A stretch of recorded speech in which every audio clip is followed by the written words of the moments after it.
Uma boa noite a você que tem nos acompanhado aqui no canal do YouTube, da meu que também no Facebook. Seja bem-vindo a mais um culto. E eu quero te saudar com o texto de 1 Coríntios, capítulo 15, e o versículo é o versículo 19. E lá diz o seguinte: se a nossa esperança em Cristo se limita apenas a esta vida, somos os mais infelizes de todos os homens. Eu vou ler mais uma vez. Se a nossa esperança em Cristo se limita apenas a esta vida, somos os mais infelizes de todos os homens. Eu vou mencionar mais uma vez esse texto na pregação, mas ele vem ao nosso encontro como consolo. Consolo diante daquilo que também é o nosso tema de hoje, diante das incertezas, mas consolo diante daquilo que é a vida como um todo. Se a nossa esperança em Cristo se limita apenas a esta vida, então não está completo, falta alguma coisa. Agora, quando nós olhamos para isso que Paulo fala aos Coríntios, levamos para a nossa vida, de que se a nossa esperança em Cristo não se limita só a essa vida, mas temos em perspectiva a eternidade. Então nós encontramos aquilo que é a proposta também do tema de hoje, que é a alegria. Nós vamos discorrer a respeito do assunto essa noite, vamos conversar um pouquinho do que é essa alegria no meio das incertezas, mas esse texto já vem ao nosso encontro e nos dá, de certa maneira, um impulso para olhar para a vida e perceber que em Cristo Jesus ela é mais leve do que a gente imagina. E o meu convite para ti é estar atento também a esse convite que Jesus Cristo nos faz através desse texto, de confiar nele nessa vida e ter a esperança também da vida eterna. É no nome desse nosso Deus, que é Pai, Filho e Espírito Santo, que nós realizamos esse culto, apesar da distância, apesar da saudade. Mas podemos ter essa comunhão, a comunhão da Palavra de Deus, a comunhão entre irmãos, a comunhão da Igreja de Cristo. Quero te convidar para, nesse início de culto, também ter uma palavra de oração. Senhor nosso Deus, quão maravilhoso é saber que, apesar da distância, apesar da saudade, que apesar das incertezas, Tu continuas sendo Deus e o Teu Filho, Jesus Cristo, continua sendo aquele que permite a existência da Igreja, da comunhão daqueles que Te temem, daqueles que Te confessam como Senhor e Salvador. E Te louvamos por isso, Pai. Obrigado que mais nessa noite temos a possibilidade de partilhar da Tua Palavra e ainda mais a possibilidade de partilhar da Santa Ceia. Muito obrigado por essa oportunidade, porque ainda não estamos privados disso e Deus pedimos que nunca sejamos privados disso, dessa comunhão verdadeira, Pai. Conduza-nos essa noite e nós oramos no precioso nome do Teu Filho Jesus Cristo. Amém. Queridos, mais uma vez, sinta-se saudado, sinta-se abraçado também e que a graça e a paz do nosso Deus esteja contigo.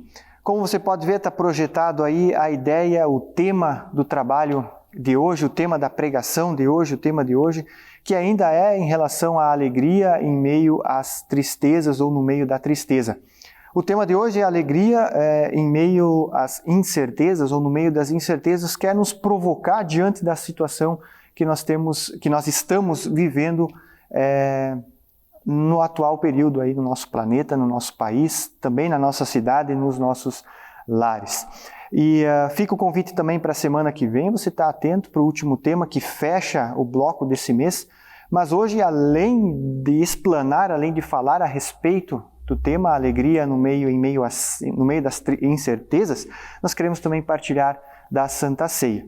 Como semana passada o meu colega, o missionário Rodrigo, comunicou a todos, também como um lembrete e como um convite, para se organizarem para na noite de hoje também realizarmos a Santa Ceia. Você aí na sua casa providencie dentro das tuas possibilidades, tá bom? O suco de uva, também um pedaço de pão e nós queremos partilhar a ceia do Senhor.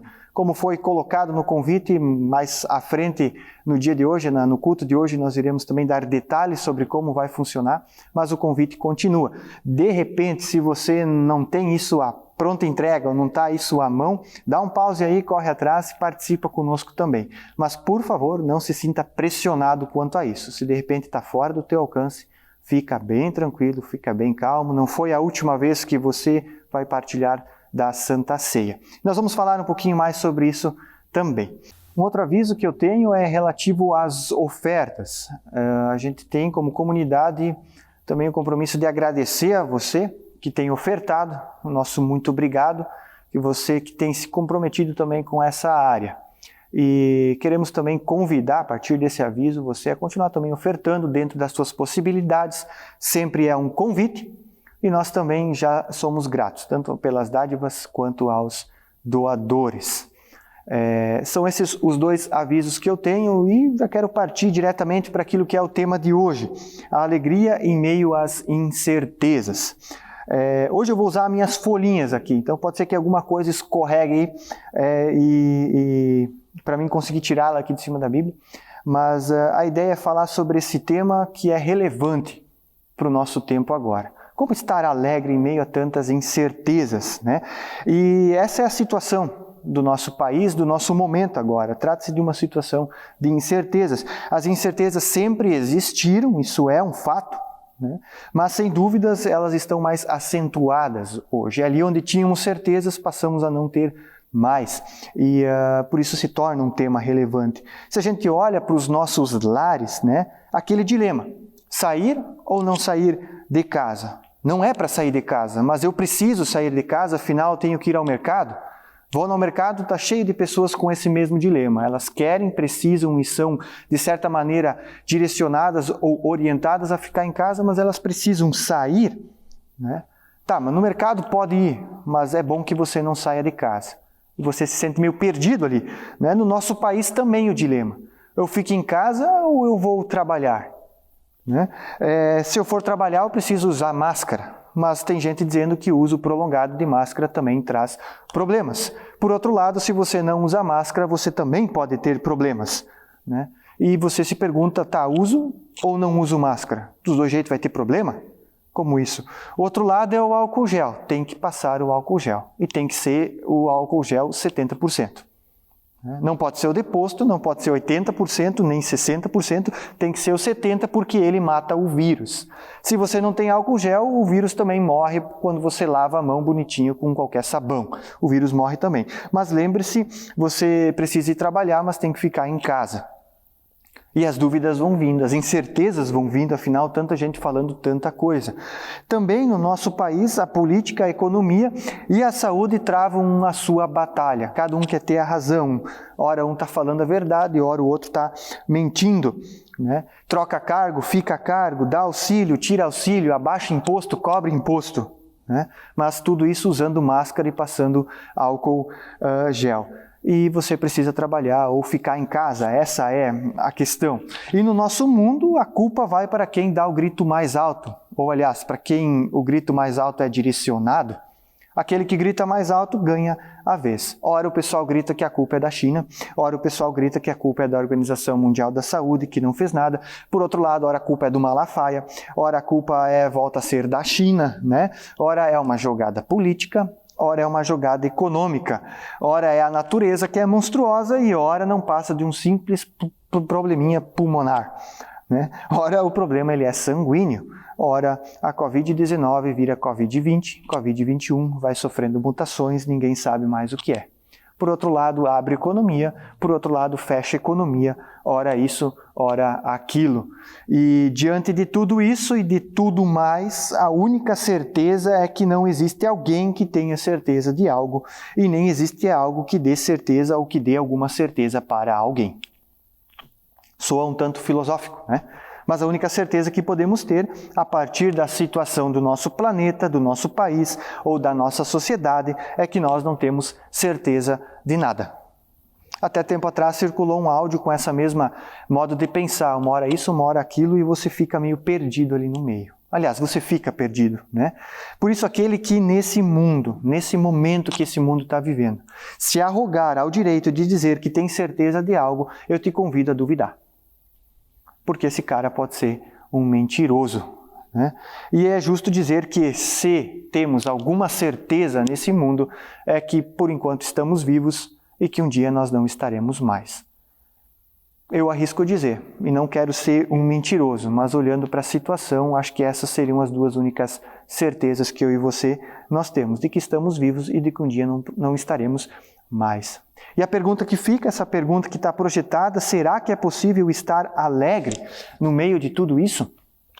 Como é que estar alegre no meio de tantas incertezas? Né? Ora isso, ora aquilo, como proceder ali no meio?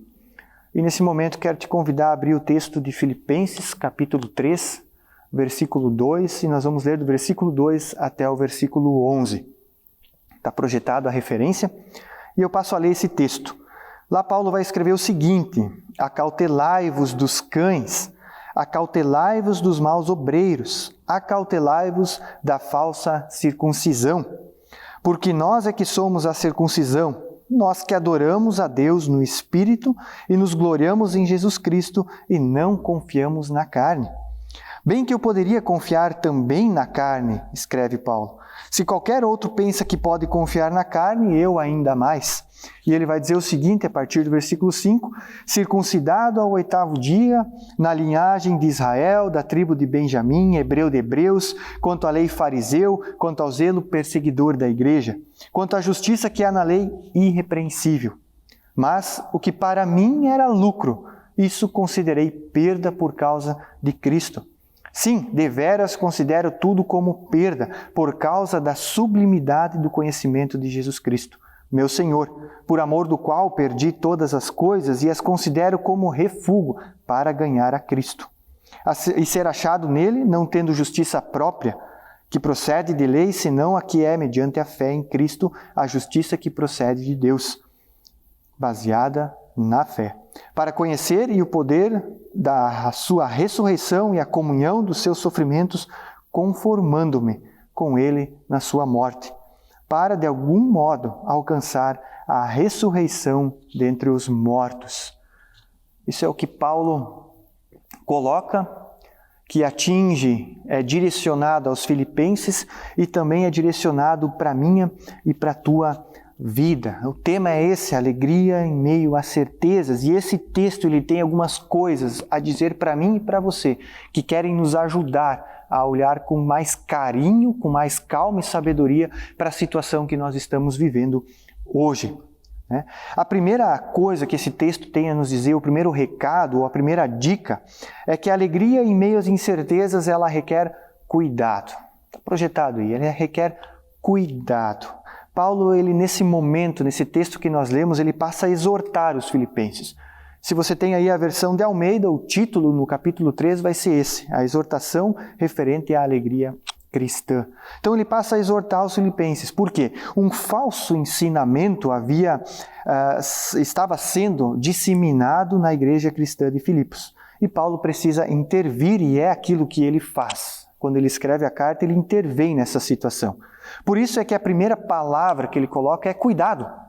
Ou, como Almeida traduz, acautelai-vos dos cães, ou daqueles que estão se mutilando sem sentido nenhum.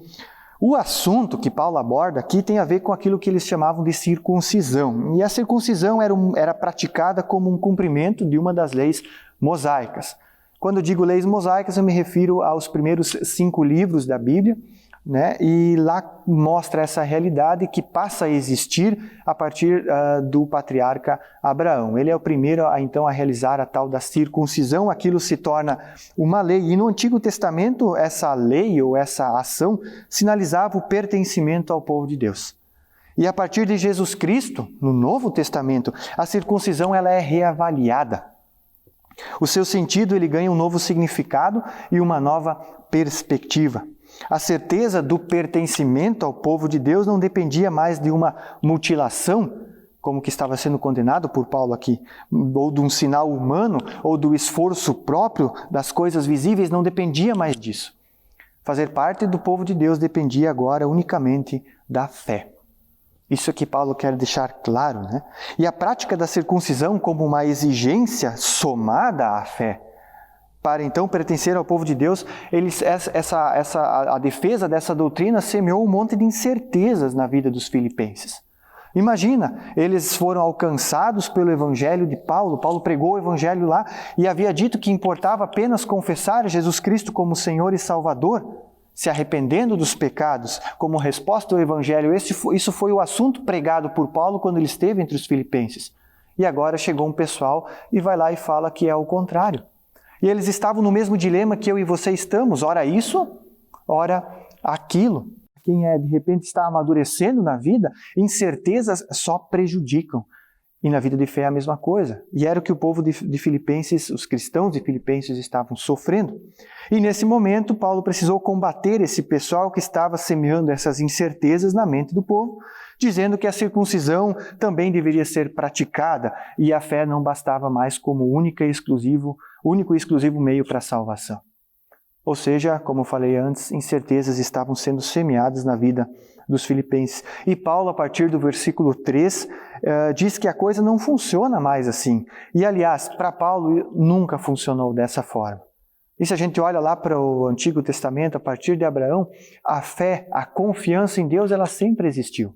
Algumas coisas eram praticadas, sim, para orientar o povo, perfeito, não há problema nisso. Mas para Paulo estava claro, pertencer ao povo de Deus está ligado a confiar nele e não um ato realizado no corpo. Por isso Paulo argumenta, afirmando que teria todos os requisitos para defender essa prática. Ele coloca ali, fui hebreu, fui fariseu, fui alguém zeloso à lei e tudo mais, teria todos esses requisitos. Mas a sua pregação deixava claro que o ser humano não merece nada, que o ser humano não merece nada de Deus por si mesmo. Tudo que eu faço para Deus não leva Ele a me entregar nada. Porque tudo que eu faço para Deus está manchado pelo pecado. Paulo tinha isso no seu horizonte. E quanto mais o ser humano pensa que precisa agradar a Deus para receber dele alguma coisa, mais ele se encontra diante de incertezas. Isso precisa estar claro na nossa mente. Por que precisa estar claro na nossa mente? Olha quantas dúvidas surgem. Se eu penso que eu preciso agradar a Deus, eu vou sucumbir pelas perguntas, será que foi o suficiente? Será que deu certo? Será que Deus curtiu aquilo que eu fiz?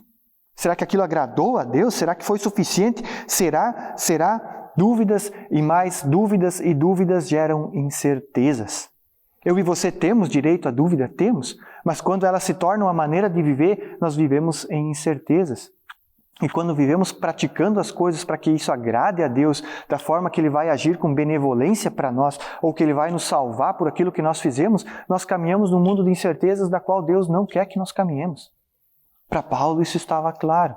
Ele precisava usar isso como argumento para combater essa falsa doutrina de que as coisas precisam ser feitas para agradar a Deus. Por isso Paulo, ele é objetivo aqui. Quando ele diz lá no final do versículo 7, mas o que para mim era lucro, isso considerei perda. Toda a vida de Paulo como fariseu, como hebreu, como israelita, zeloso à lei, Paulo diz que considera isso tudo perda por causa da fé. Porque ele encontrou o sentido da sua vida, a fé, a confiança em Cristo Jesus. E ele considera todas essas práticas que ele vinha fazendo como perda.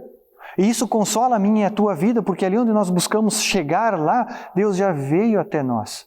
Não precisamos ir até lá. Ele nos encontra onde nós estamos. E tudo que nós fizer a partir disso se torna um testemunho desse encontro dele com a nossa vida, e não uma prática nossa para agradar a ele. Isso estava no horizonte de Paulo, precisa estar no nosso horizonte. Por isso, no final do versículo 7, Paulo deixa claro o que para mim e para você também precisa estar claro, um alvo que nos foi definido. Se num primeiro momento a alegria em meio às tristezas requer cuidado, a alegria em meio às tristezas também requer um alvo definido, quer algo no horizonte. E o apóstolo ele passa a argumentar, afirmando que considera tudo perda pelo fato de ter conhecido Jesus Cristo. Se nós olhamos, isso parece ousadia, eu conheci Jesus Cristo, vou largar tudo. Paulo vivia exatamente isso. Tudo aquilo que era a vida dele antes de Cristo foi deixado de lado. Aquilo depois de Cristo passou a ser a norma da vida dele. E toda a sua caminhada como ser humano, fariseu, como hebreu, todos os seus cargos, desejos, prazeres e medos foram considerados como refúgio. E o termo usado que expressa refúgio é um termo que significa completamente inútil. Algo que não serve para nada mais. A pior coisa que existe que pode ser jogada fora. Nesse sentido, refúgio, como inúteis diante do relacionamento que Deus começou com ele. E vamos ser sinceros, se nós olhamos para tudo aquilo que temos diante de Deus, o que é isso? Sejam as coisas boas ou ruins, elas diante de Deus são inúteis. Para nós são úteis e são boas, e é bom que muitas vezes tenhamos muitas dessas coisas ao nosso redor. Muitas das nossas conquistas, é bom sim, mas diante de Deus são inúteis. Porque o que Deus quer está dentro de nós, o nosso coração. E os versículos 8 e 9 colocam em xeque a realidade do ser humano pelo próprio ser humano. A justiça própria é condenada por Paulo. E antes, além de ser condenada por Paulo, é condenada pela cruz de Jesus Cristo.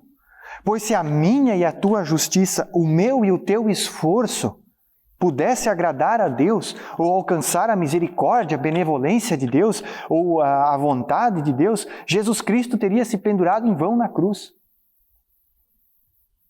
Isso precisa estar claro para nós. As nossas atitudes diante de Deus são um puro egoísmo. Achar que nós precisamos, de certa maneira, bajular a Deus para que Ele nos dê alguma coisa. Não. Se assim fosse, Jesus Cristo não precisava ter se pendurado na cruz. E Paulo deixa claro isso. Por isso, para ele também está claro um alvo definido. No trecho seguinte da carta, nós lemos do versículo 2 até o 11, e a partir do 12, o apóstolo deixa claro isso. Lá no versículo 14 ele vai dizer: prossigo para o alvo, para o prêmio da soberana vocação de Deus em Jesus Cristo. Olha só. Para ele está claro para onde ele está caminhando. E Paulo estava preso, cheio das incertezas. Morro hoje, morro amanhã, quando morro, o que vou sofrer, quando vou sofrer, como vou sofrer. Para ele isso não importava mais, porque ele tinha sido ganhado para aquilo que era o alvo da vida dele. Jesus Cristo, ele queria ver Jesus Cristo.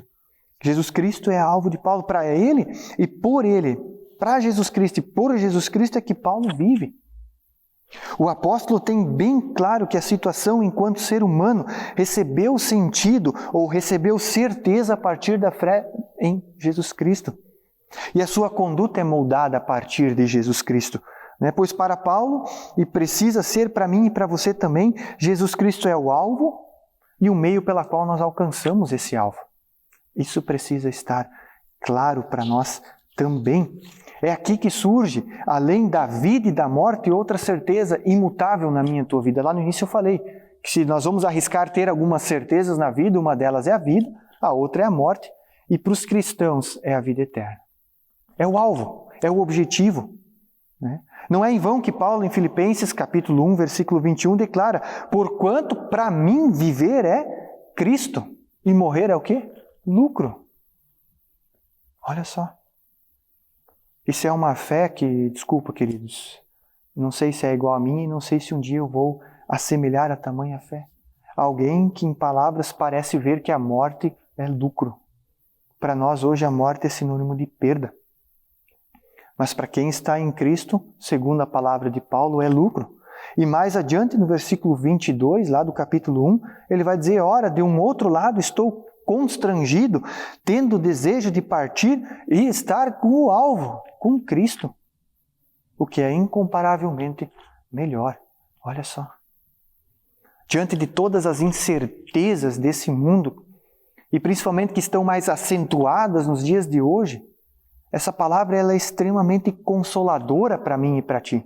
Onde Paulo mostra que é incomparavelmente melhor estar com Cristo. E eu e você somos convidados a ter essa certeza. Isso não significa suicídio, não significa suicídio.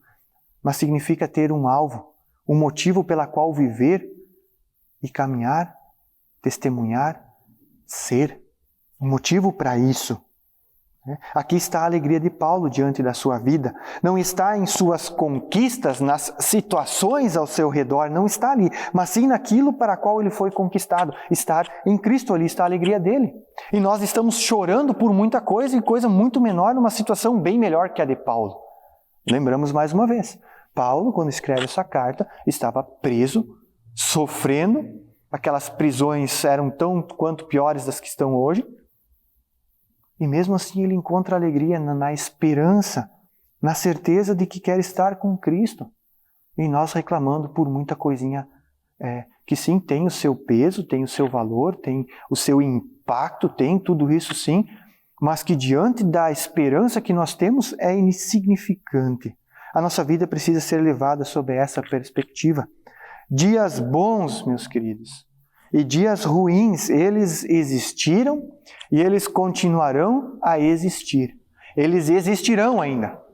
Dias bons e ruins. O livro de Eclesiastes, ele nos deixa bem claro lá no capítulo 3 que há tempo para tudo. E lembro de um trecho onde diz: há tempo de estar feliz, de estar alegre, e há tempo de estar triste, de sofrer. Há tempo para essas coisas.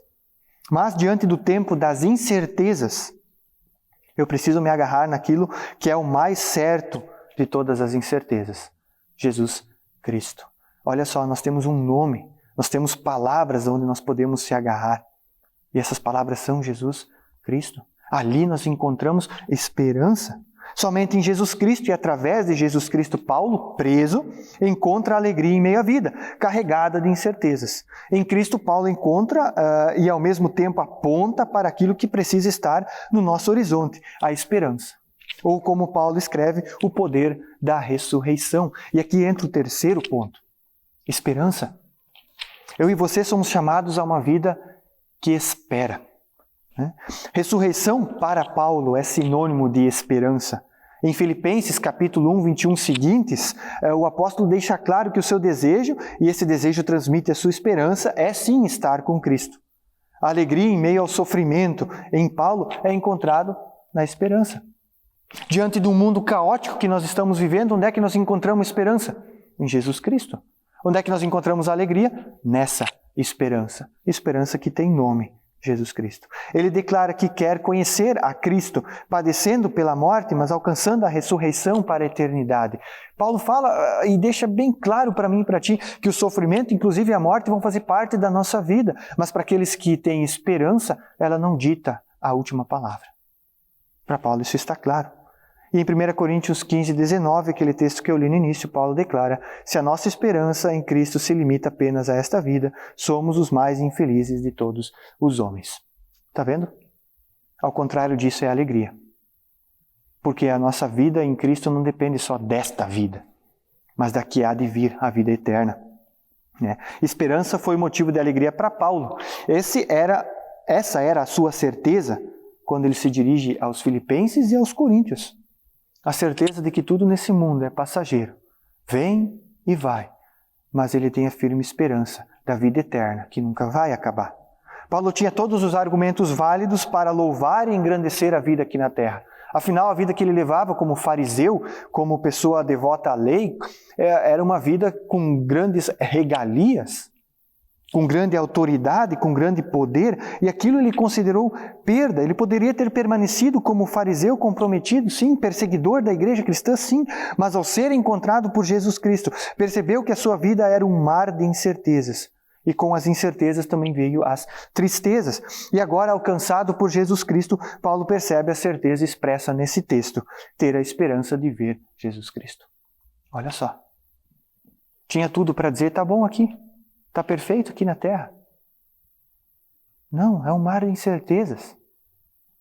E graças a Jesus Cristo, ele percebe que existe uma nova vida. Que existe sentido, que existe esperança. Paulo não apela para a morte no sentido eu quero cometer suicídio, não. Ele até expressa que deseja partir para a eternidade. Mas seu coração, como servo comprometido do Senhor, por amor àqueles que ainda estão no mar das incertezas, ele deseja ficar. Lá em Filipenses capítulo 1, versículo 24, Paulo diz: contudo, por causa de vocês, é mais importante que eu continue a viver. Porque ele está preocupado não com o fato de que, poxa, eu vou me incomodar nesse mundo, não. Ele está preocupado com aqueles que estão se incomodando e não têm a esperança da vida eterna. É o trabalho evangelístico de Paulo. Esse é o amor pelo Evangelho. O apóstolo deseja compartilhar da certeza que tem e isso o alegra. Essa certeza se dirige até nós e nos encontra no nosso mar de incertezas. Nessas incertezas que eu mencionei lá no início. Desde o sai ou não sai de casa até as incertezas políticas. Vem ao nosso encontro. Diante das dúvidas em nossos lares, cidades, diante das incertezas políticas, econômicas e sanitárias, a esperança compartilhada por Paulo quer levar nossa vida de fé a olhar para o Senhor. E aqui nós podemos perguntar, tá, Jesus vai resolver meus problemas financeiros? Jesus vai pagar os meus funcionários?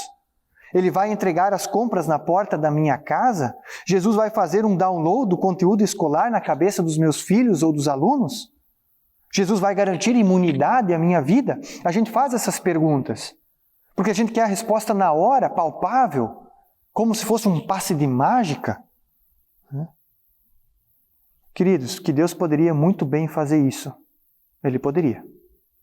Se ele instalasse um dedo, Ele faria isso. Mas isso ia se situar muito hollywoodiano, muito Marvel.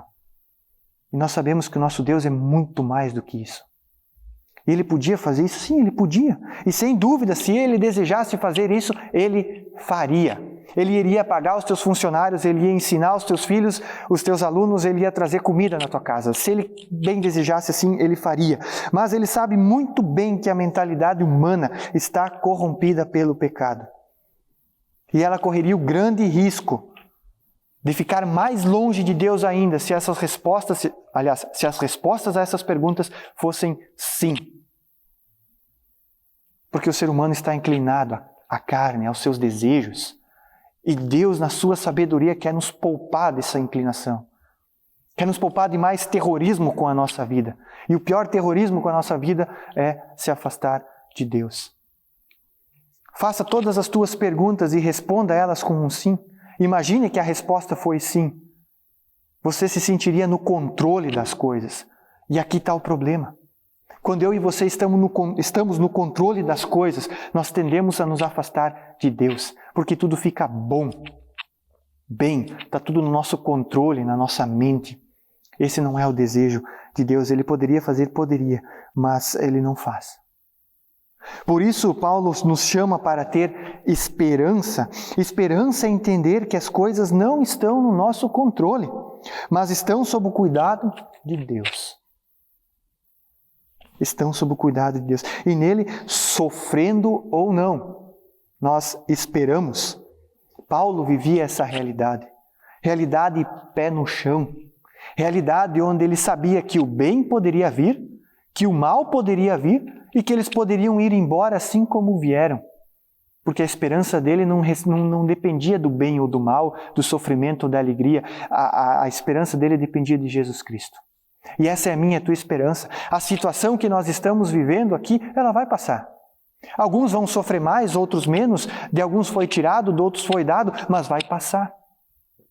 E aqui tem que estar a nossa esperança de que isso vai passar. Por quê? Porque nós temos a esperança da vida eterna.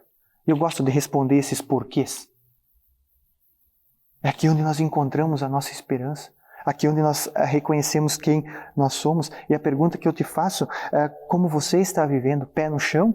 Ou está achando que nesse mundo vai ser um mar de rosas que pode fazer você esquecer de Jesus Cristo, o alvo definido para a tua vida, a esperança? E aqui eu volto para o início. Cuidado. A alegria em meio às incertezas requer cuidado. Requer um alvo fixo e requer esperança. Esperança de que todas essas coisas vão passar. A pergunta que está projetada aí é essa: diante disso, o que eu levo comigo? O que nós levamos conosco? O que podemos aplicar ao atual mar de incertezas? 3 coisinhas bem rápido. A primeira é essa: ter cuidado com o que ouvimos e com o que tem formado a nossa opinião. Os filipenses sofreram com isso quando pessoas vieram dizer para eles que eles precisavam praticar a circuncisão também junto à fé. Semeou incertezas, criou dúvidas, Paulo teve que intervir.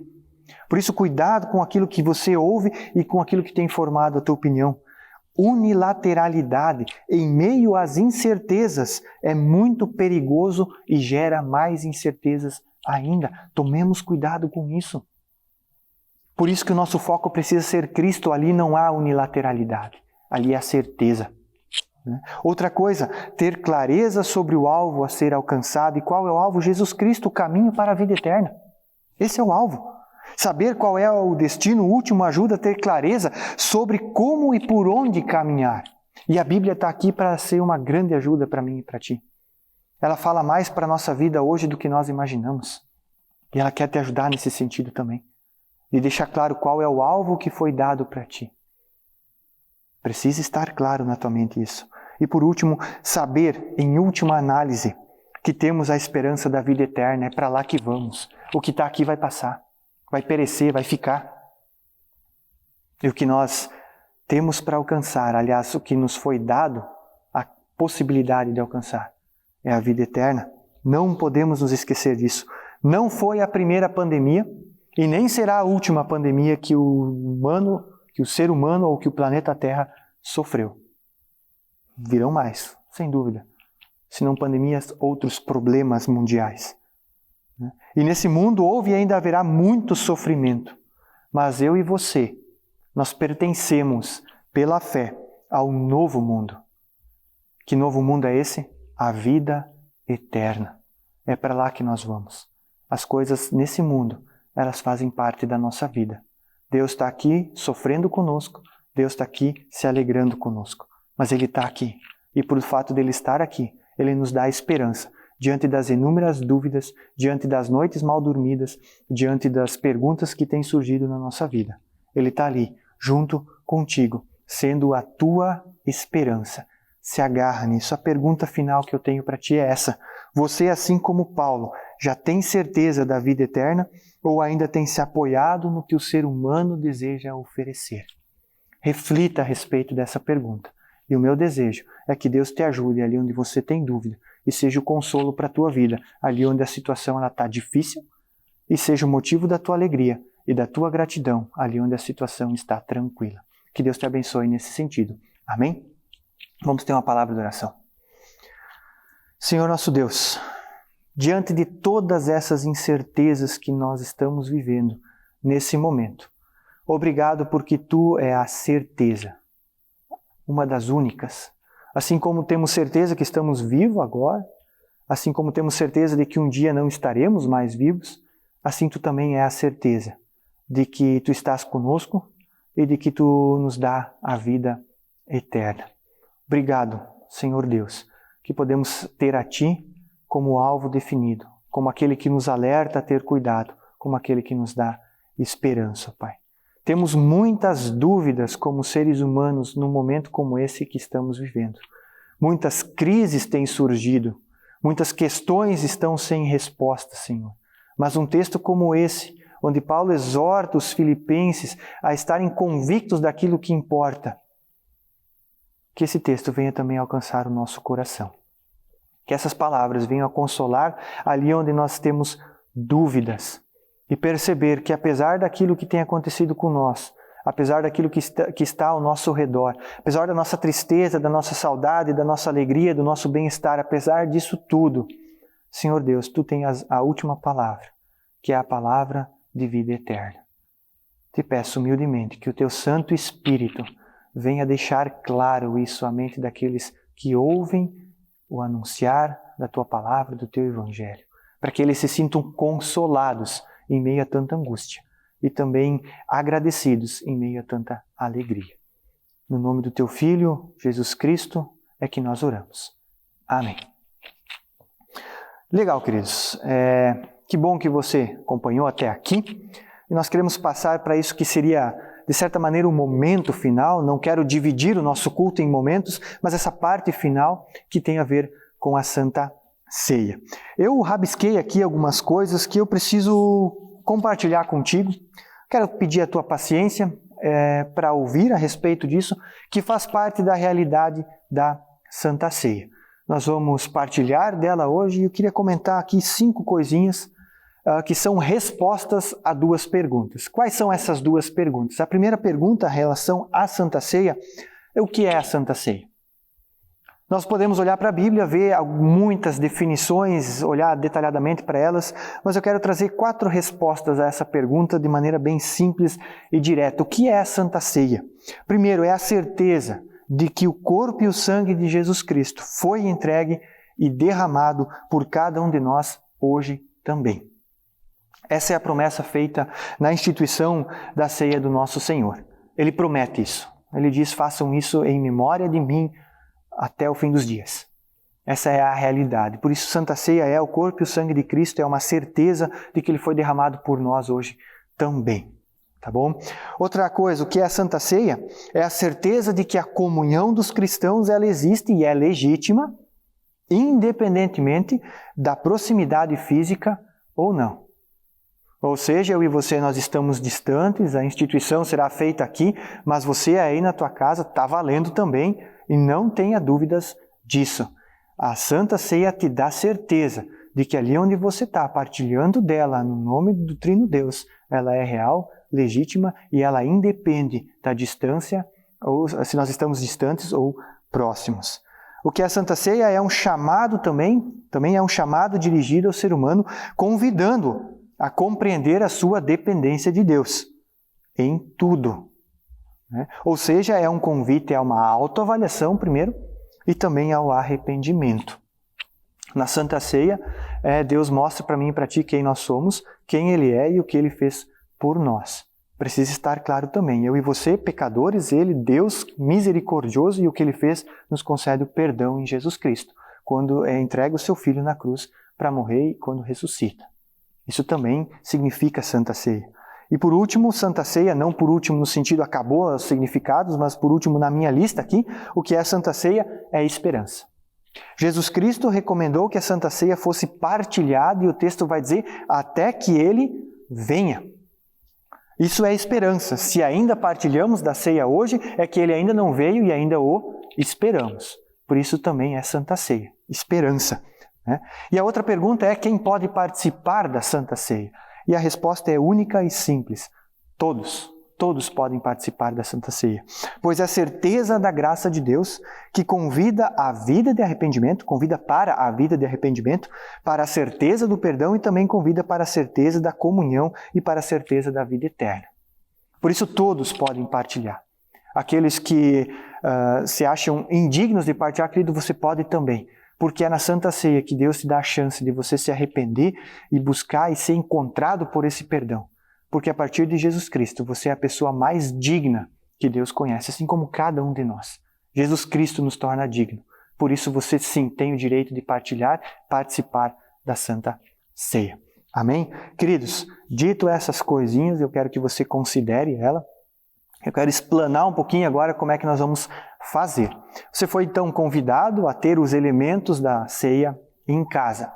E eu quero te dizer que você como cristão, como pessoa que confia no Senhor Deus, que confessa o Senhor Deus, Jesus Cristo como Senhor e Salvador, você é completamente apto a partilhar a ceia do Senhor. Isso faz parte do que a Bíblia chama de sacerdócio geral de todos os crentes. Ou seja, cada crente é um sacerdote, cada cristão é um sacerdote e ele tem sim o direito, e não só o direito, o dever de partilhar da ceia do nosso Senhor com aqueles que estão ao seu redor, com os seus familiares, os seus entes queridos. Tenha essa certeza também. Quando nós estamos aqui em comunidade, essas atribuições aí são dirigidas aos missionários, a um outro membro aí da coordenação que nos auxilia na Santa Ceia. Mas isso não significa que em casa você não pode realizar ela também. Então convido vocês aí a de repente decidirem quem vai liderar essa empreitada nesse momento. Pode ser o marido, a esposa, o pai, pode ser um filho, não tem problema, desde que você se entenda sobre a graça de Deus que te permite realizar isso, ok? O que eu te convido a fazer nesse momento é aquele que vai liderar esse momento, ele usar as seguintes palavras. Se dirige àquele teu ente querido, aquele que está ao teu lado e diz, quando você oferece o pão, esse é o corpo de Cristo, entregue por ti. E quando você oferecer o suco de uva ou o fruto da videira, diga, esse é o sangue de Cristo derramado por ti para a remissão dos teus pecados. E tenha certeza de que você partilhou da ceia do nosso Senhor juntamente comigo aqui, juntamente com os demais cristãos, com as demais pessoas que estão assistindo ao culto. Eu quero que você tenha essa certeza, tá bom? Não tenha a dúvida de que essa ceia que você partilhou aí, ela também valeu, tá bom? Não tenha dúvida em relação a isso. Então, dessa forma, e o que eu vou fazer agora? Como eu vou assistir o culto em casa, ele está sendo gravado, como eu vou assistir o culto em casa, eu vou instituir a ceia, as palavras de instituição. Você realiza ela no final dessa instituição, realiza ela aí na sua casa. Mas eu, depois de instituir a Santa Ceia, eu vou ter uma palavra de oração final, vou me despedir de vocês e eu vou partilhar da ceia também lá na minha casa, junto com a minha família. Beleza? Só para vocês também não se sentirem na pressão de que eu vou terminar aqui o nosso culto, você pode, com toda a calma e paciência, realizar a Santa Ceia na tua casa. E eu te convido lá no final também a ter uma comunhão de oração ou alguém a orar pela família em função pela situação do nosso país e também pela certeza de que Jesus Cristo é nosso Senhor e Salvador. Dessa forma nós vamos proceder, beleza? Então tá bom. Vou largar aqui do lado esses papéis, me organizar aqui para isso.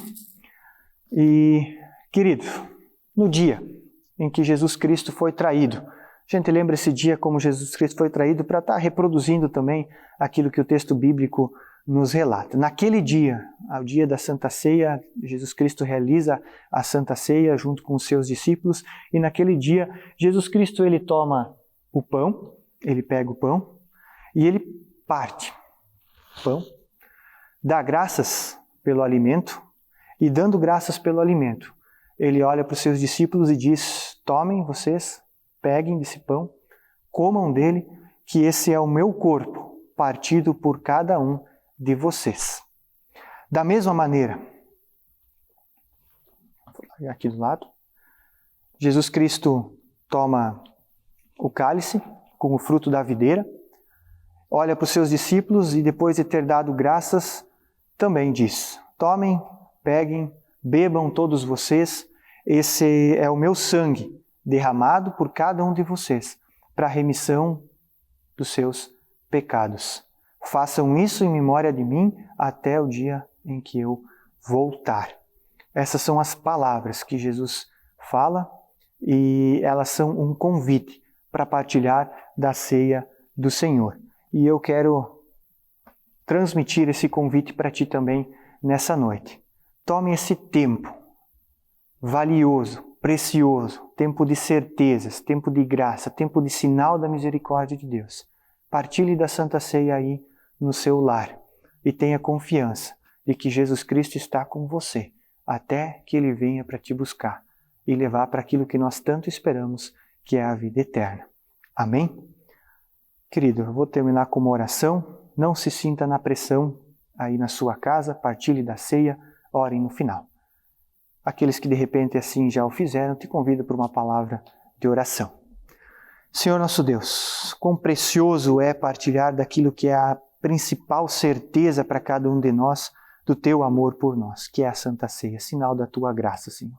Obrigado porque essa certeza de que nós, apesar da distância, estamos juntos e confiamos que Você sim tem as palavras de vida eterna da qual nós precisamos e buscamos.